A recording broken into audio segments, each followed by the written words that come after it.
ഗോതമ്പിൻ പാടത്തിന്ന് കനകപ്പൂമണി കൊയ്തു മെതിക്കാൻ ഇടനെഞ്ചിൻ പാട്ടും പേരി പോണോരേ. ഒരു നേരം നിന്നെങ്കിൽ ഒരു നല്ല കഥ പറയാം. ദൈവത്തെ സ്നേഹിച്ച നല്ല പെണ്ണിന്റെ കളറിയിക്കുന്നൊരു കഥ പറയാം. ഗോതമ്പു പാടം കൊയ്യുന്ന നേരം കേൾക്കാനൊന്ന് കാതിൽ മൂളി. ഇഷ്ടമായി തന്നെ നീ കൊയ്ത്തുപാട്ട് ഇടയ്ക്കുള്ള ദൈവത്തിൻ പ്രാർത്ഥനയും കേൾക്കാനും തന്റെ രണ്ടാം വധുവാൻ അന്നേ അന്നവൻ പരിണയിച്ചു. വയൽക്കിളി കളിയാക്കി പലതും ചൊല്ലി നാടും കൊണ്ട പെണ്ണ് കൊടുക്കും പോയി. കേൾക്കാന തന്നോട് രണ്ടാം ഭാര്യ മറ്റയ്ക്ക് കുട്ടികൾ ജനിച്ചതില്ല.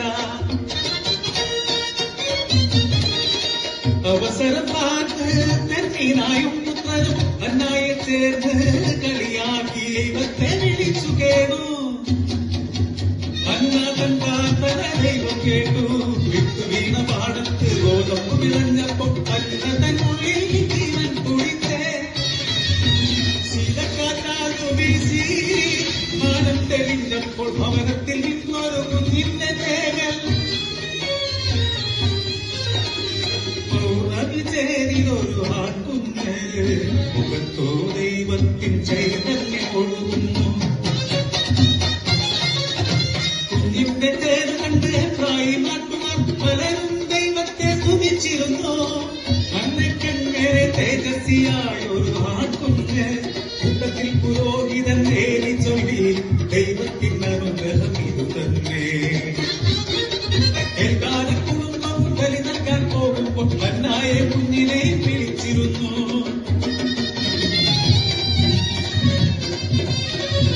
ദേവാലയത്തിൽ പ്രാർത്ഥനയ്ക്കായി പോകുന്നു. ഇത് ദൈവത്തിൻ ദാനമല്ലേ. നെഞ്ചു തുടിക്കുന്ന വാക്കാരാമെന്ന് ഉറക്കെ ചൊല്ലി പൈതലല്ലേ ഇവന്റെ ഉറക്കുറി മാറട്ടെ പിച്ച നടക്കാനായിടട്ടെ. അന്നത്തെ വാക്കു കേട്ട് കേൾക്കാനൊരു സംശയം. സാമുവേലിനെ ദൈവത്തിനായി സമർപ്പിക്കാനായി ഏറ്റതല്ലേ. കാൽനടയാത്രകൾ തന്നതല്ലേ. പട്ടയാം ഹന്ന ഭർത്താവിനോട് ചൊല്ലി വരുന്ന നാളിൽ കർത്താവിൻ സന്നിധിയിൽ സാമുവേലിനെ സമർപ്പിച്ചിടാം. കൊയ്ത്തുപാടും മേളവും ഉയർന്നു ഗോതമ്പു പാടങ്ങൾക്കിടയിലൂടെ കുടിമാറിയ പിച്ച നടക്കുന്ന കുഞ്ഞിനെ സമർപ്പിച്ച ശിലോയിലെ കോണമേ അന്നവൻ ധരിച്ചു നിന്നു. ഇത്രയും നാൾ താനാട്ടി വളർത്തിയ മകനെ പിരിയുവാനാകാതെ അവൾ തൻ മനം പിടഞ്ഞു. നേർന്നപ്പോൾ ലഭിച്ചതല്ലേ യഹോവയ്ക്കാകിന്നെ സമർപ്പിച്ചു.